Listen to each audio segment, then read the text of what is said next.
Hey guys, welcome back to Range of Survival and Fieldcraft. I'm Andrew. What I have for you today is a primitive SAS survival tin kit.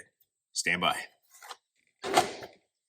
All right, guys. So on the tabletop again today, playing around with a lot of the primitive and bushcraft items that I've collected and used over the years. A lot of these items I demo for students or for videos, and then I use these for different tools as well, or different crafts out in the field. And so I've got everything here from burn bowls to containers like the bamboo that go over the fire, to boil water to make it safe to drink, even a crude makeshift hatchet handle after burning out the eye of the hatchet and then fitting this over top with a wedge. Also got different traps and different resources like the deer tines here from the sheds that we pick up. We got fat wood from the red pine, horsehoof fungus that we can use as tinder. We've also got that deer antler that we've turned into a bearing block, hard rocks that we've collected to make either arrowheads or cutting tools, and even use some of these for flint and steel kits with our high carbon knife. And then even more complicated items, things to craft like a gill net needle and gauge, natural cordage, all of these different items from bow drills, sets, as well as eating tools or implements, food shovels, if you will, spoons, different things like that, to smaller tools like the bamboo needles here and even this bark spoon. And then even to more modern items where we carry those metal implements. In this case, a nail with those zip ties to create just a small reamer or awl to punch through different material.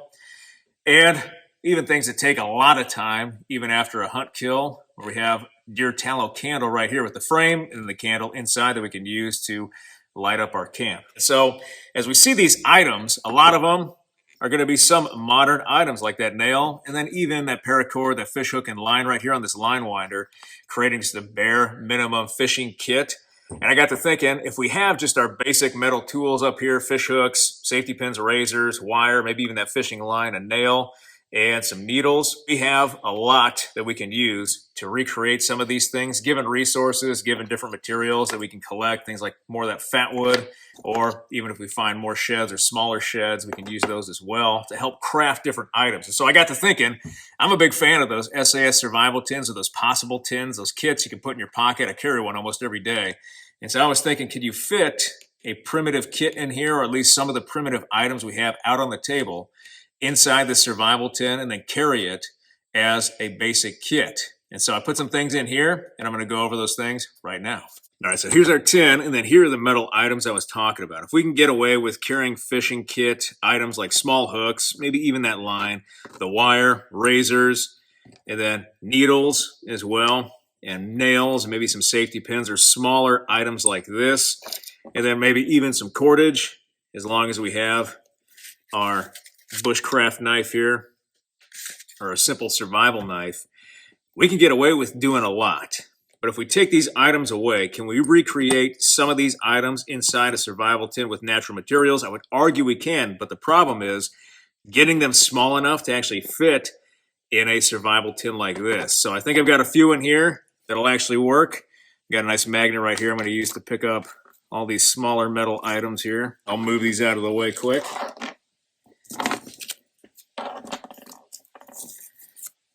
And that razor. So we've got our survival tin kit right here. All right, so there's the contents right up front. And you see the first thing on top is a feather.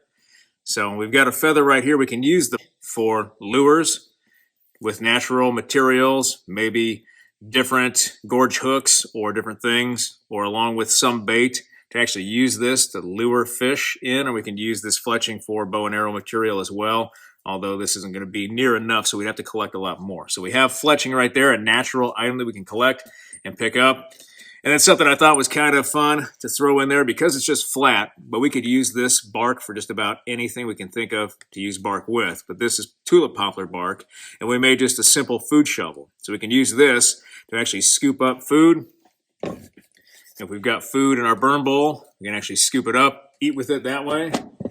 But that small bark spoon, this is just to illustrate that even with that bark, we can craft smaller items with it that we can throw in a small kit. So we've got that. Next, we just have a small fishing line and gorge hook. We can take a worm and put it on this hook actually, and then cast this out and attempt to get a fish with that. They swallow the gorge hook. We pull up, they try to swim away. This sets in the fish's mouth, catches it, and they're stuck, and then we can reel them in. So we have natural cordage right here made from, I think, stinging nettle, and we've wound this up and then fit the end of it or the eye of it with that gorge hook. This is a way that a lot of primitive folks fish all around the world. And speaking of fishing, I decided to keep the small line winder with bamboo. It actually goes in a small bamboo container, which I have right here. But you can see with this, we have the bamboo as the line winder, holding the line on. We have modern hook, a sinker, but we have a primitive bobber or float right here made from bamboo, a smaller piece of bamboo. And it's a slip bobber because we can take the two sides out like that and then move this bobber up and down the line, put the stopper back in, and it'll stay in place. And so here's a small primitive, semi-primitive fishing kit or a minimalist kit right here, which is a great example of using those natural materials to their utmost. And next, we've got some bones in here. These are actually the nasal bones from a deer, one that I killed last season, I believe. But these actually make great fish hooks, and you can see the bend right here. We can file this down on a rock, and we can take this and actually create a nice fish hook out of it, a bone fish hook. So we don't have to rely on those gorge hooks. We can actually make just a standard actual J hook fishing style hook. And so we hang on to these, primitive as it gets. And next we have a very small, very easily crafted gill net needle. We can use this to craft nets or simply act as a line winder to hold our natural cordage. The gill net needle and gauge, the nets themselves, are actually almost 1,000 years older compared to our bow drill set. Bow drills, the earliest dated bow drills are to about 7,200 BC, so about 10,000 years ago in the Indus Valley region, which is modern-day Pakistan. But the earliest known nets are actually dated to 8,500 BC in northwest Russia. So we were using nets as a group of people, as humans, well before we were actually using primitive bow drill sets. We were using hand drills at that point or fire plows. So that just shows you that nets are actually a lot older than bow drill friction fire sets. So we've got that. Next, we got a piece of that horsehoof fungus. We can actually take this and make it into a fine powder. And I've got that over here. We can take this powder and then actually hit it with a ferro rod or flint and steel, any fire starter, and it will start smoking. And you can see that ember is just going to start growing and growing and growing.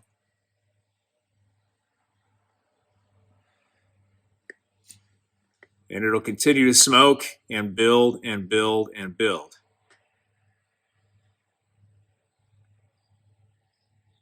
And it took a very, very small spark, just a flash from the lighter. So with flint and steel, it'll work. And then all we have to do to put it out is simply tamp it out with our hand, save the rest of the dust, and we can use that later inside a bird's nest. So we've got that tinder material. Next, we've got a few different pieces of rock here. And all of these are super sharp. And this one right here I actually used to cut up some meat and cook it over the fire in a video a long time ago. And so I hang on to this stuff because I know I'll probably use it again and when I'm playing around with primitive things. But these things, they stay sharp and they will continue to cut. And so we can use this to process meat, process game. We can even use prairie grass that grows out here where I'm from to actually cut meat as well. And so there's a lot of good materials, or we can get a stick and try to sharpen it down as much as possible. All we really need is to breach that skin, and then from there we can actually tear it open with our hands or with rocks that are maybe a little bit duller, or with reeds or prairie grass, and process and butcher that game out. So we've got cutting tools right there. We've got a few more fishing items right here. These are makeshift bobbers made from mullein stock. So mullein stock grows all around here. We gather these when they're dry, and we can actually drill holes through the pith and then put our line through and use this as a bobber, or simply just tie it around and use it as a bobber to sit on top of the water so we can watch that when the fish takes the bait and the hook is set, we can actually reel it in. So once this goes underwater like a normal bobber, we set the hook and we start reeling that fish in. So we've got some bobbers to go along with our primitive gorge hook fish kit. We've got a couple smaller items right in here. Got that fat wood for tinder. We can make shavings with this, add it to that tinder fungus or that horsehoof fungus as it's growing, or add it to our fire lay to keep our fire going nice and bright. Or we could render this down and make pine pitch out of it, get all that sap out of there by getting it warm, letting the sap leach, collect that up, add some wood ash to it, and then form it around a stick, and we've got simple glue. And here we've got just basic bamboo needles. Bamboo, great material. We can use this with our thread from our basic kit or that fishing line to repair clothing. So primitive needles like this, even ones made out of bone or antler like the caveman used to do, are small items that we still put inside survival tins and use today, especially in the military with a basic sewing kit. So you can sew up your clothing. If it gets torn or if it's worn, you can sew it up, keep that clothing together to help protect yourself in a natural environment. So I've got those needles. And then I was thinking, get a signal in here, and we have just a primitive reed whistle. All we do is put a stopper in here with just a very small cut at the top. We make that L7 notch just barely into the bamboo. Leave the other end open. We could plug this, but we can use our finger actually to plug this, blow on it, and then if we wanted to do 3 whistle blasts, the international signal of distress, we can just continuously blow, release our finger, and then create those 3 blasts. So a primitive whistle right here. Flutes were made for thousands and thousands of years, so it only stands to reason that we could probably make just an emergency distress whistle like this. Or if we get crafty, turn this into a game call or craft another thing that could draw in game that we could go after actively hunting. So we've got a signal right there. And that's the kit. Obviously, a lot of these items are going to be too big, like the whistle here, to fit inside a tin. And this really isn't that primitive, since we're using a tin to actually carry our items. We're just trying to fit a lot of these bushcraft items into a small space.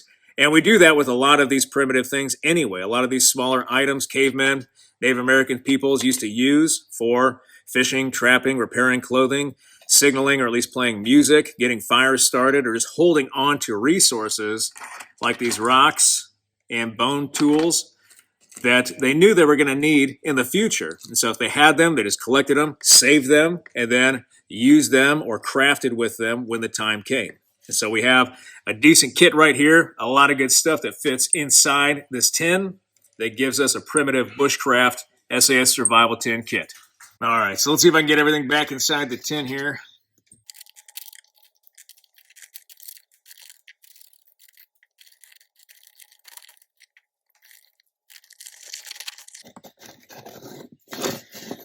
And it's in there. All right, guys, another down and dirty video today, just goofing around with an SAS survival tin kit and then that primitive theme. Again, if we have metal implements, nails, needle thread, wire, we have safety pins, fishing hooks, and then even those needles, I would argue we have a lot right there, or at least the things that are the hardest to recreate in our kit. And then even those razor blades will help us process game, or at least craft certain tools. It's not going to be the funnest thing in the world trying to hold a small razor blade like this. We can craft a small handle for it, but it's going to be hard going until we get that tool crafted. But we've got that primitive survival tin SAS kit with those items inside, everything to give us a little bit of firecraft, signaling, going after food, tools, and bushcraft, and then repair items all right in here. Plus, it's very lightweight. So I hope you like this video. If you did like this video, hit that like button, hit that subscribe button, leave me a comment in the comment section. I always appreciate your feedback. I want to thank you guys for everything you do for me, for this channel, for your likes, your views, your subscriptions, your comments, your feedback, and your shares. And I'll be back with another video as soon as I can, guys. Thanks.